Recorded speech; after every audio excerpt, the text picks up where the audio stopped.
The wind swept softly across the platforms of Paddington Station that evening, whispering through the iron girders like a faint murmur of secrets yet to be told.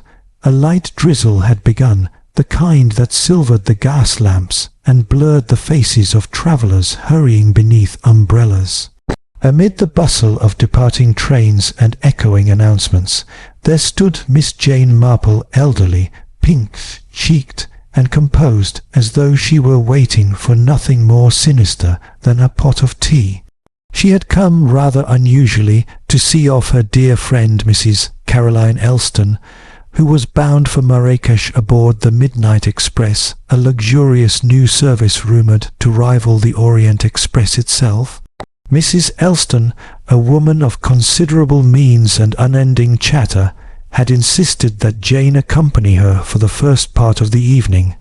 "It's not every day one goes to North Africa, dear Jane," she had said with sparkling eyes. "They say Marrakesh is all spice, colour, and mystery, quite romantic, really." Miss Marple smiled politely, but privately thought that romance was rarely found in foreign travel. More often, one returned home with indigestion and an unsuitable sun hat. Still, she was fond of Caroline, and there was something infectious about her excitement. The Midnight Express gleamed at the platform, a splendid engine of polished steel and brass, its nameplate shining beneath the gaslight. A conductor in navy uniform moved among the passengers, inspecting tickets with quiet efficiency. Steam curled about the wheels like fog in a graveyard. And standing beside the first-class carriage, observing the world with faint amusement and mathematical precision, was a small, dapper Belgian gentleman, unmistakable to anyone who had ever read a newspaper crime column. "Monsieur Hercule Poirot," murmured Miss Marple, as though recalling a verse from Sunday Scripture. She had never met him, but his reputation had crossed many drawing-room conversations in St. Mary Mead. Poirot, in turn, appeared to notice her curiosity and inclined his head courteously. "Bonsoir, madame," he said, with that precise politeness of the continent. "It is a most interesting night for travel, N.S. Sea Pass." "Indeed," said Miss Marple, smiling faintly, "though I confess I prefer my journeys to be of the mind rather than the body." "Ah, you are a philosopher, perhaps," Poirot twinkled, "or merely wise enough to stay out of trouble." "I should hardly say trouble avoids me, Monsieur Poirot," she replied mildly. "In my experience, it finds one wherever one is." Their brief exchange was interrupted by a commotion near the ticket barrier. A man, tall, sandy-haired, with a lean, nervous face, was arguing with the conductor.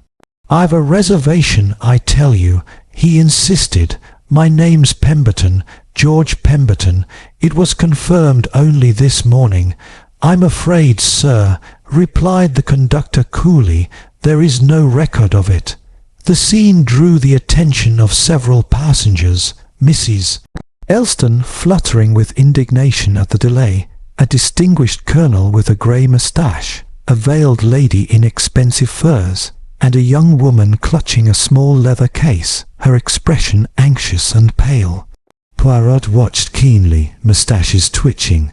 "Ah," he murmured, "already we have drama." Miss Marple, too, observed the exchange, her blue eyes quietly noting every detail, the tremor in Pemberton's voice, the faint stain of ink upon his cuff, the way his gaze darted toward the veiled woman and then swiftly away. At last the conductor relented. "Very well, sir. You may board, but I'll be verifying with the clerk before departure." Pemberton muttered his thanks and disappeared into the train. The whistle blew. Steam hissed like escaping secrets. Mrs. Elston waved cheerfully from her compartment window as the Midnight Express began to move, its rhythmic churning fading into the rain-drenched night. Poirot tipped his hat and stepped aboard as well, vanishing into the glow of the first-class carriage. Miss Marple lingered for a moment on the emptying platform. There was something faintly ominous about the scene, As though the night itself had swallowed the train whole, she turned to go, thinking only of her knitting and the warm hearth awaiting her at the vicarage. But fate, as ever, had other intentions. 2 days later, as Miss Marple poured her morning tea in the snug comfort of St. Mary Mead, the wireless crackled with news that chilled the sugar bowl mid-air. A mysterious death has occurred aboard the midnight express to Marrakesh. One passenger, identified as Mrs. Caroline Elston of Devonshire, was found lifeless in her sleeping compartment shortly before dawn, under circumstances which the authorities describe as unusual. The cup rattled in its saucer. Miss Marple sat very still, eyes fixed upon the window where the pale winter sun shone upon her rose garden.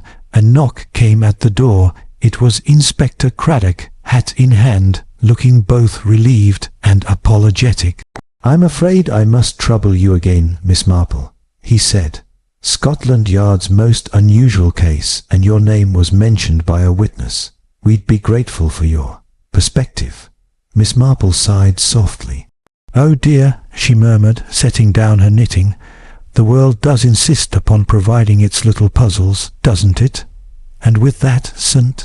Mary Mead's quietest spinster found herself once more at the heart of a mystery, one that had begun far away on the midnight express to Marrakesh, and would soon reveal that even the most elegant journeys can carry the darkest secrets. The following morning found Miss Jane Marple seated in the polished oak office of Inspector Craddock at Scotland Yard, a curious place for a village gentlewoman, yet not unfamiliar to her.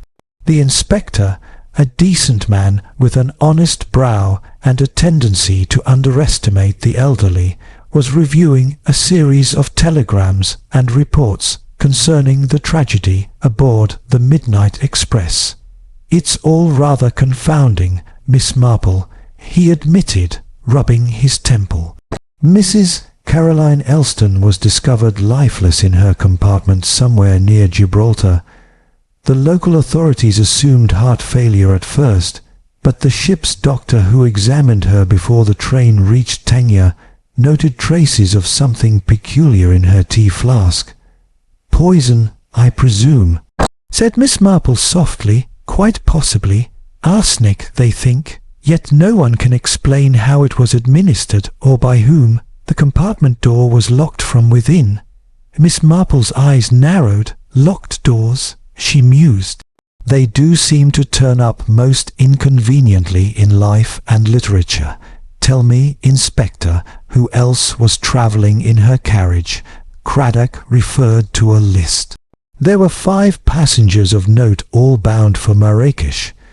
Monsieur Hercule Poirot, of course, Colonel Henry March, a Miss Alice Harcourt, secretary to a shipping firm, a veiled lady identified as Mrs.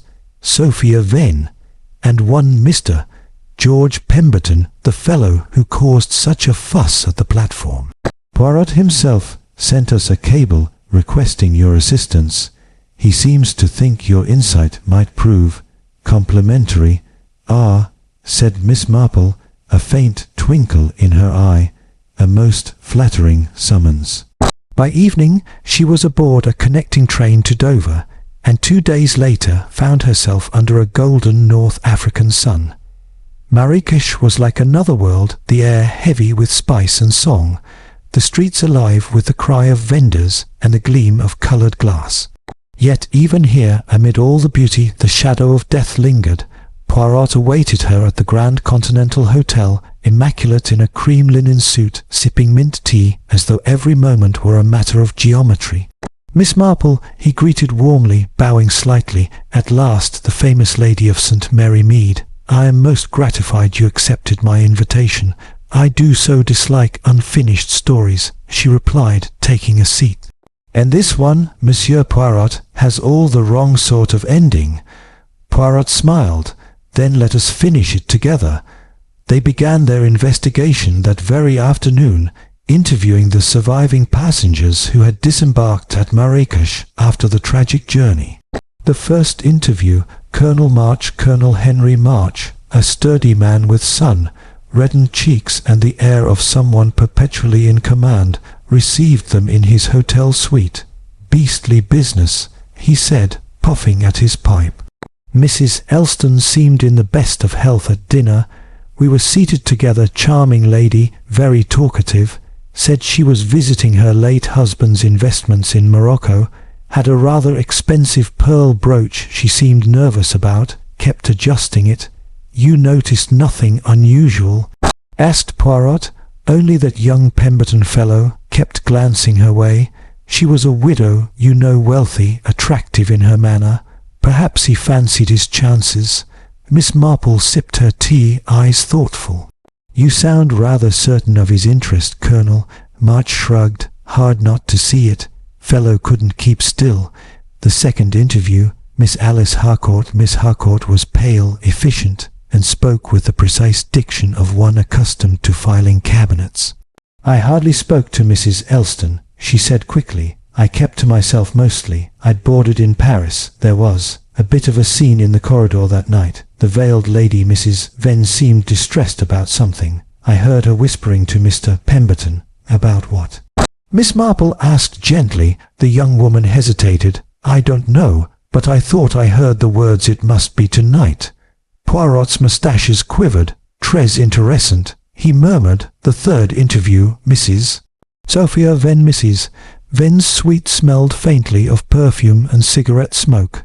Her face, when unveiled, revealed a beauty tinged with sorrow. "I was travelling for rest," she said languidly. "My husband died last year. I knew Mrs. Elston slightly from Monte Carlo, a kind woman, though far too trusting. She spoke of selling her late husband's estates and carrying a considerable sum in travellers' cheques." Poirot's eyes sharpened. "You discussed this openly?" "She did," Mrs. Venn said with a sigh. "On the train, over supper.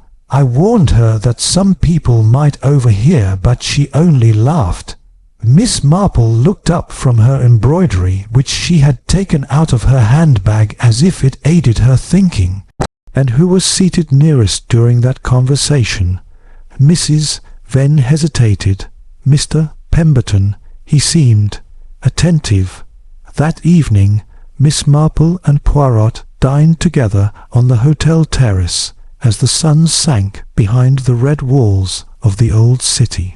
"I confess, mademoiselle," said Poirot, stirring his coffee thoughtfully, "it is an enigma worthy of my little grey cells. A locked door, poison in the tea, and 5 witnesses, each with secrets. Yet there is one thing I cannot explain." "And what is that?" Miss Marple asked. "Why Mrs. Elston's flask was found completely dry. If poison was placed in her tea, why did she drink it all?" Miss Marple's knitting needles clicked softly. "Because, Monsieur Poirot," she said gently, "someone made certain she had every reason to trust the one who offered it." Poirot regarded her with admiration. "Ah, you think of human nature while I think of evidence. Between us, perhaps we shall see the whole picture." "Yes," Miss Marple murmured, eyes fixed upon the darkening horizon. "Though I fear, dear monsieur, that picture may yet include another shadow before it is done." And as the call to prayer echoed faintly through the evening air, the two greatest detectives of their age sat side by side, unaware that the next clue would come not from logic, but from the quiet wisdom of a woman who had learned long ago that evil often hides behind the most respectable smiles. The following morning dawned cool and cloudless, the rising sun gilding the ochre walls of Marrakesh in shades of fire. From the courtyard of the Grand Continental Hotel came the scent of jasmine and the faint trickle of a fountain. Yet even in that tranquil beauty, Miss Marple sensed unease, the stillness before a revelation. Poirot had spent the better part of the morning examining Mrs. Elston's personal effects, which had been sealed by the authorities.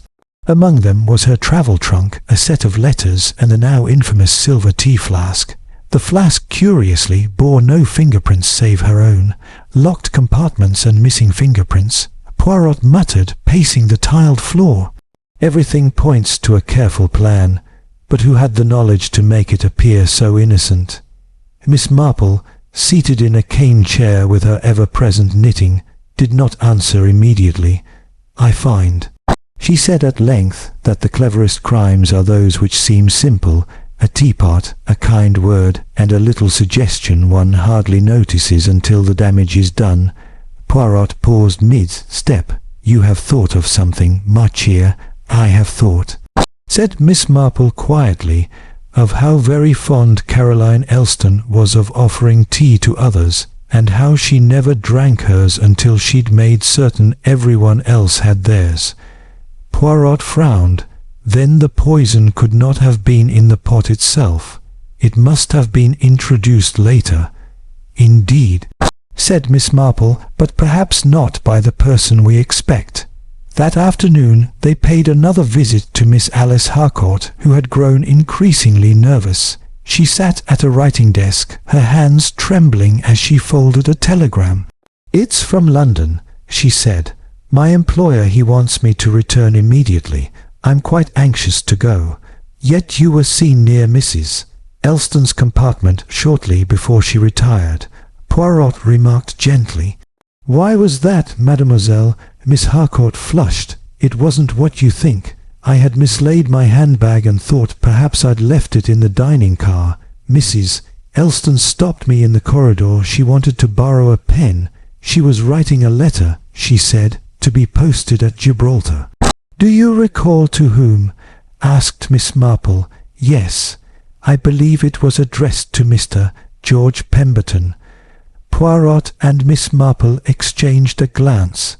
That evening, under a sky full of stars, Poirot invited all remaining passengers to join him and Miss Marple in the hotel salon. It was a spacious room, richly carpeted, with French windows opening onto the courtyard.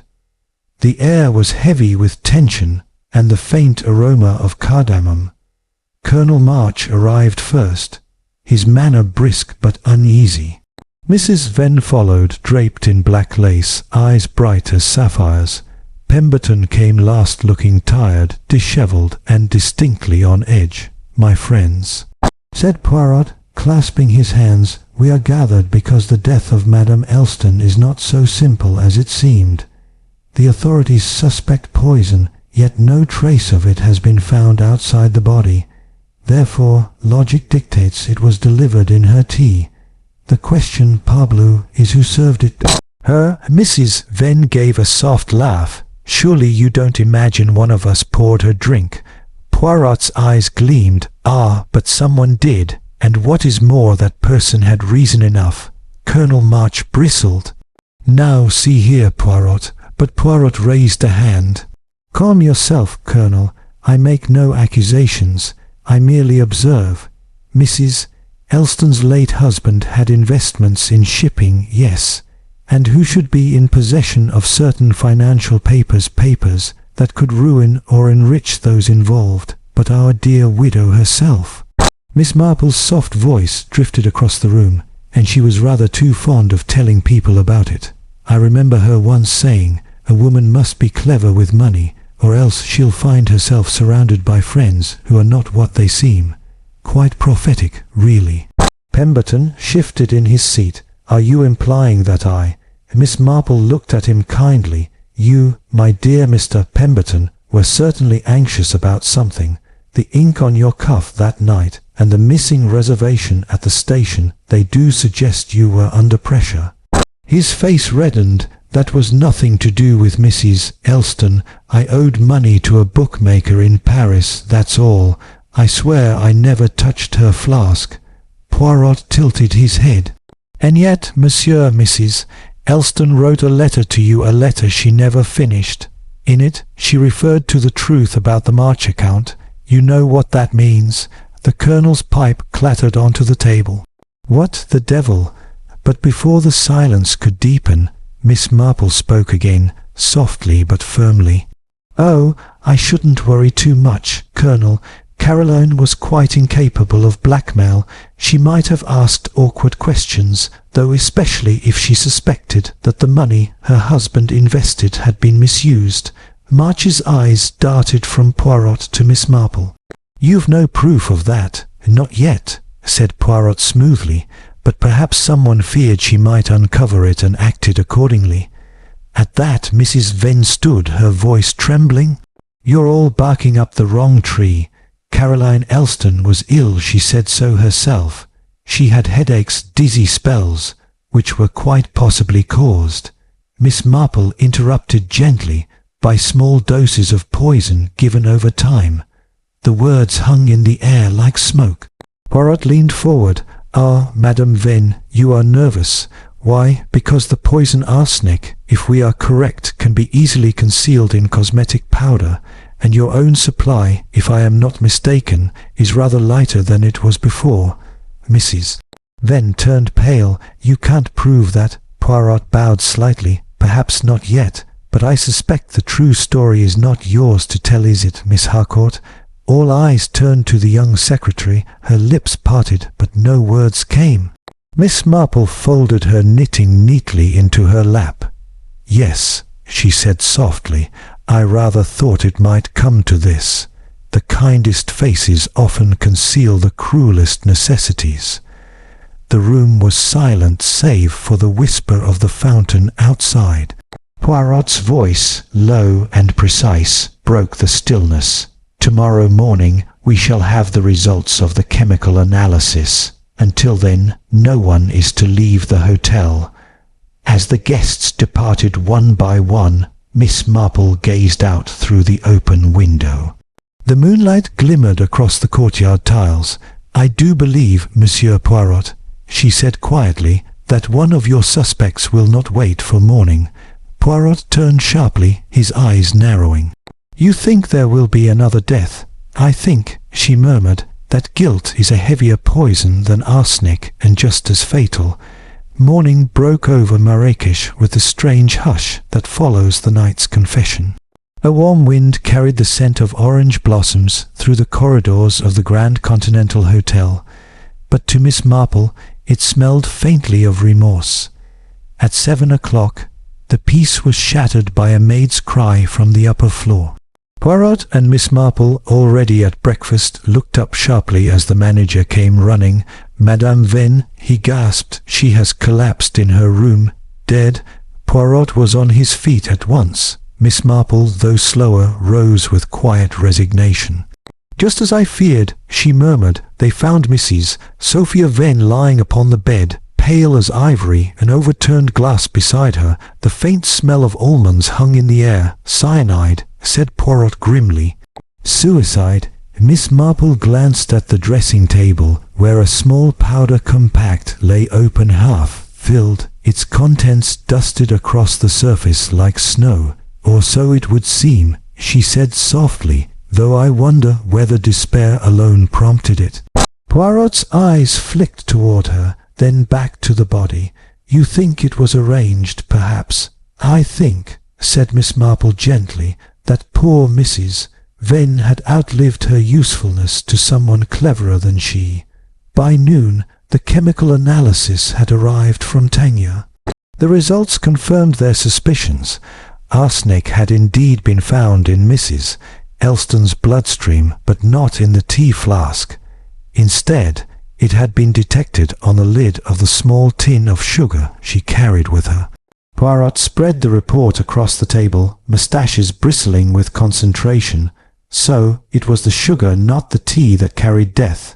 She sweetened her drink herself, and that means that the poisoner knew her habits well enough to be sure she would, finished Miss Marple. And since the flask was found sealed, it must have been tampered with before she poured her tea that night.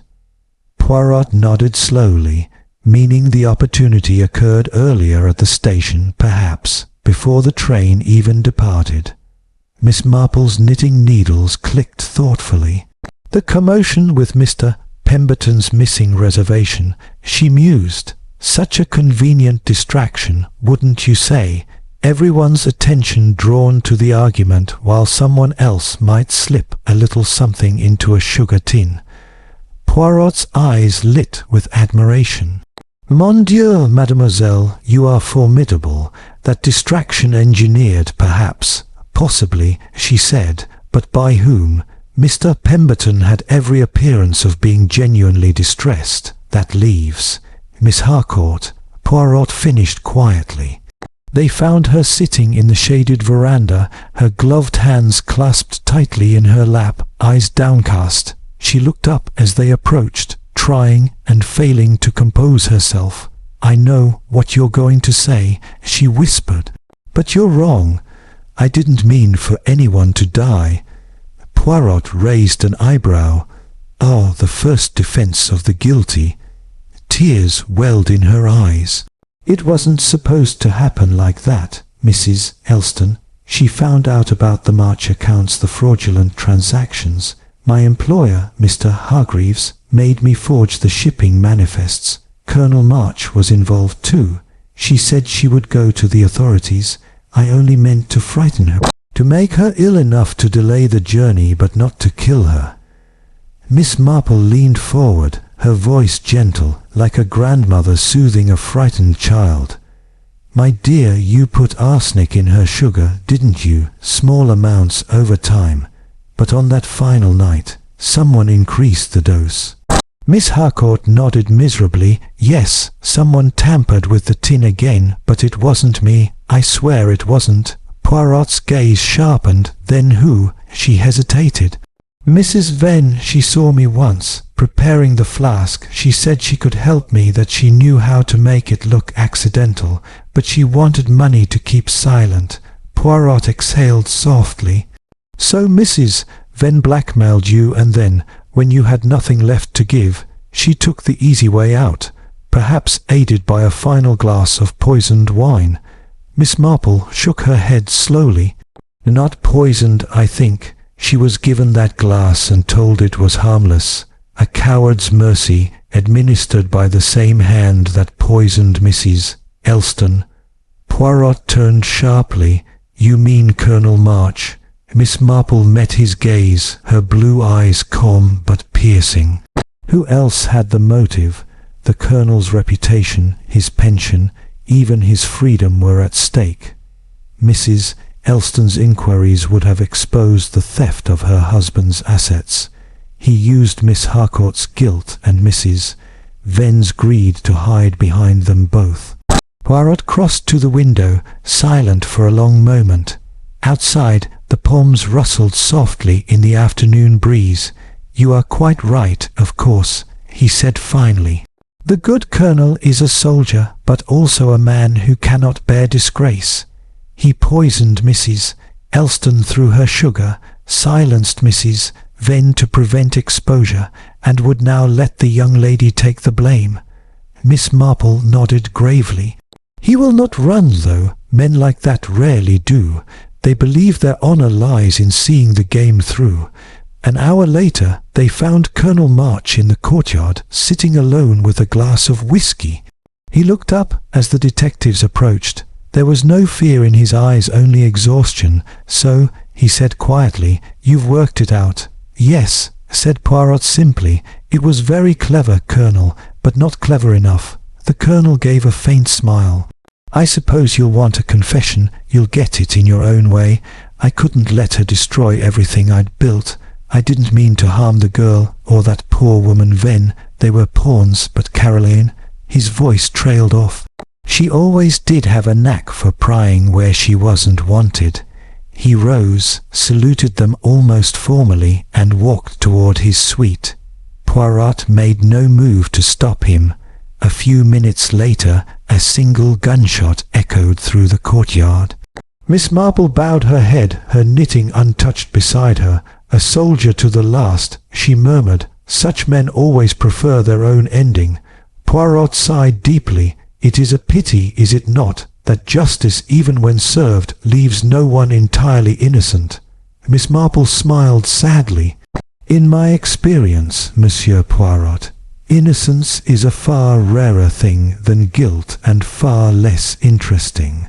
They stood together in silence as the desert wind carried away the last echoes of the gunshot. Two brilliant minds, united not by triumph, but by the melancholy understanding that evil, like dust, settles everywhere it can. The sun was sinking low over Marrakesh, painting the sky in amber and crimson. In the fading light the city seemed softer, its noise muted as though it too had paused to mourn. Within the courtyard of the Grand Continental Hotel, the rippling fountain murmured quietly the only sound that dared to disturb the stillness that followed the Colonel's final act. Poirot sat in the lounge, perfectly still, his usually immaculate moustaches drooping ever so slightly. Before him lay a single sheet of paper, the Colonel's confession, written in neat, deliberate strokes. Miss Marple stood by the window, looking out toward the desert, her hands folded neatly before her.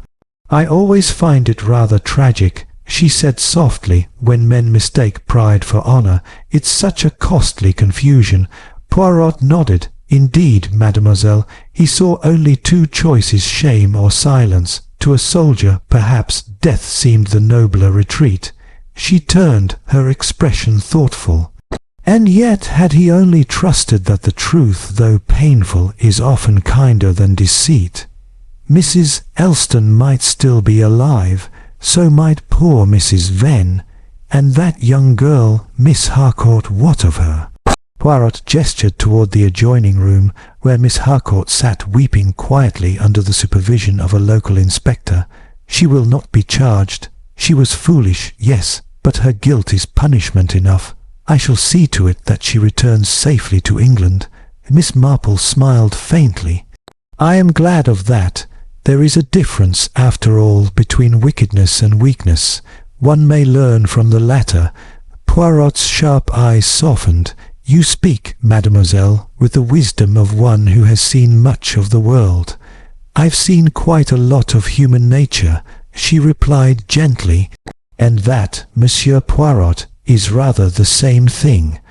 Later that evening, the two detectives dined together on the hotel terrace. The air was warm, and lanterns hung like tiny moons above the white tablecloths. A soft breeze carried the faint notes of a street musician's flute. Poirot raised his glass. To Mrs. Elston, he said solemnly, "A woman who, without intending it, exposed deceit and corruption far beyond her understanding." Miss Marple inclined her head. "And to justice," she added quietly, "which, though late, has a way of finding its own path."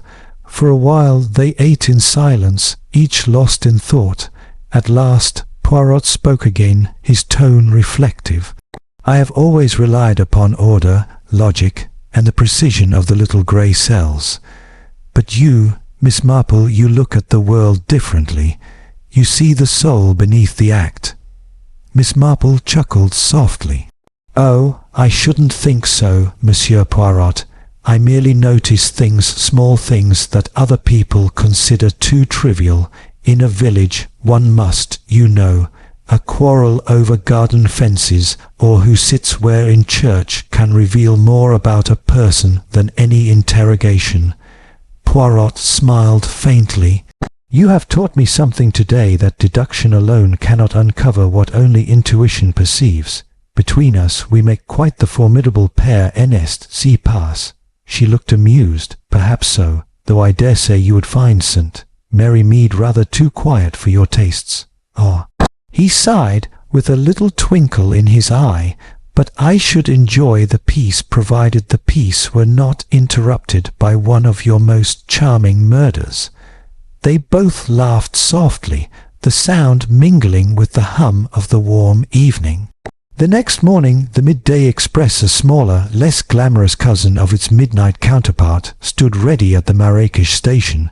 Poirot had arranged Miss Marple's passage home. As they stood upon the platform, the bustle of porters and the distant cry of all aboard filled the air. "I shall miss our little collaboration," Poirot said sincerely, adjusting his hat.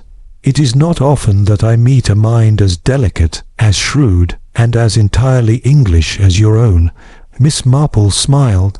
"And I, Monsieur Poirot, shall remember your method and your moustache with great affection."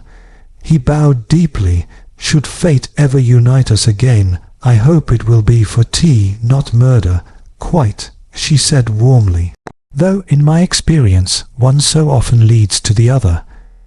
Poirot chuckled and stepped back as she boarded the train.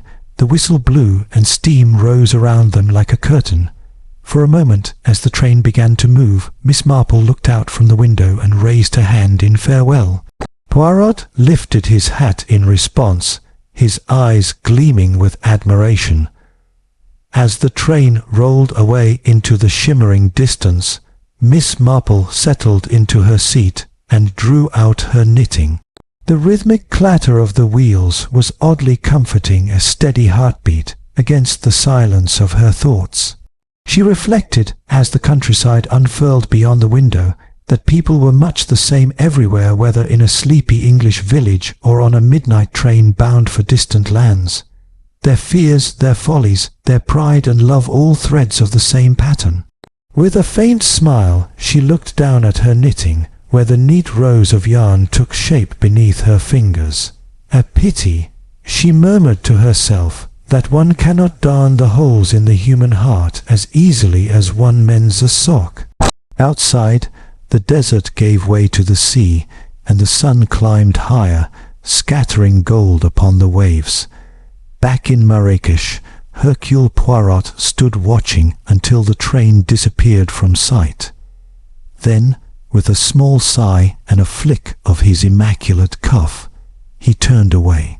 "The world," he said to no one in particular, "is full of mysteries. But perhaps just this once it is also full of friends." He adjusted his hat, straightened his tie, and walked toward the sunlight, leaving behind the echoes of the midnight express and a story that would be told again and again, wherever tea is poured and secrets are whispered.